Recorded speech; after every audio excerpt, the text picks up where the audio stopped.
Oi, gente, boa tarde. É mais um dia em que eu tô gravando a monitoria para vocês. Eu vou dar a parte de inspeção e palpação da semiologia respiratória.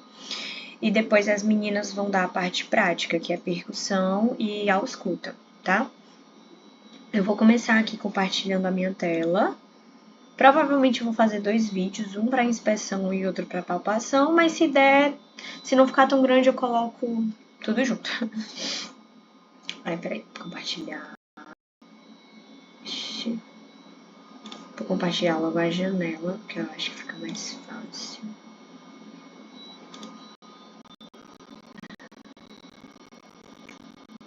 Tá, deixa eu ver aqui na parte de semiologia respiratória. Tá, vamos começar. Vou começar a falar um pouquinho da semiologia respiratória, né, como eu já tinha falado para vocês. E aí é o índice. Tem a parte de inspeção, palpação e as meninas vão falar de percussão e ausculta, mas a princípio o vídeo, a gravação é só para inspeção e palpação. Tá, então vamos lá. O exame do tórax, né, o exame do pulmão, ele vai ser realizado após o exame geral do paciente. Isso é muito comum, né? Você vai fazer o exame específico de cada órgão após HDA, HPP, a história social, a história familiar, após a endoscopia, os sinais vitais, enfim. E aí, normalmente, vai ser realizado, né, vai ser feito quando algumas características ligadas ao aparelho respiratório já foram observadas durante o exame geral. Mas isso acontece sempre? Não acontece sempre. Como a gente está na cadeira de semiologia, é claro que vai chegar uma hora que todos os exames, né, semiológicos eles vão ser feitos e a pessoa não vai ter uma queixa respiratória, a pessoa não tem um bronquite, um asma. Mas normalmente, né, em ambulatórios de pneumologia, ou até mesmo quando você chega numa enfermaria, de clínica médica, ou até mesmo no UPA, você pode realizar o exame pneumológico, né, o exame respiratório, caso o paciente tenha alguma queixa. Então, você vai observar a presença de movimentos respiratórios, a contagem da frequência respiratória, será que tem alguma modificação, será que tem uma taquipneia? Presta atenção no índice meio, né, que é aquela frequência respiratória um pouco mais desordenada. Presta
média e as costelas horizontais. E o quinque, né, de navio, você já tem uma região mais inferior do externo protrusa. É só a nível de localização do externo, de qual parte mais para frente. Porque tem a parte da retificação do externo, que é um externo, né, que está mais reto, a gente tem o tórax chato, que é associado ao raquitismo. Nesse tórax, a gente vai perceber que o corpo do paciente é bem reto. Então, o externo do paciente, o tórax do paciente, ele é muito reto, ele não tem nenhuma protuberância. Normalmente, se você perceber, normalmente, a gente tem uma certa protuberância externa. A gente tem uma região do ossinho que é um pouco mais para dentro, né? Não chega a ser uma inversão da concavidade external. O que é a inversão da concavidade external é quando a gente tem um externo profundo para dentro do nosso corpo. Aí a gente tem aquele tórax fundo, né, que a gente fala. Mas, normalmente, fisiologicamente, a gente tem uma protrusão lá dentro, mas é uma protrusão pequena, não chega a ser um buraco no nosso tórax. No caso, a retificação do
que é a respiração rápida e profunda, pode ter uma frequência normal diminuída, mas o normal é que seja respiração rápida e profunda, né, que seja o mais aprofundado, e os cheiros,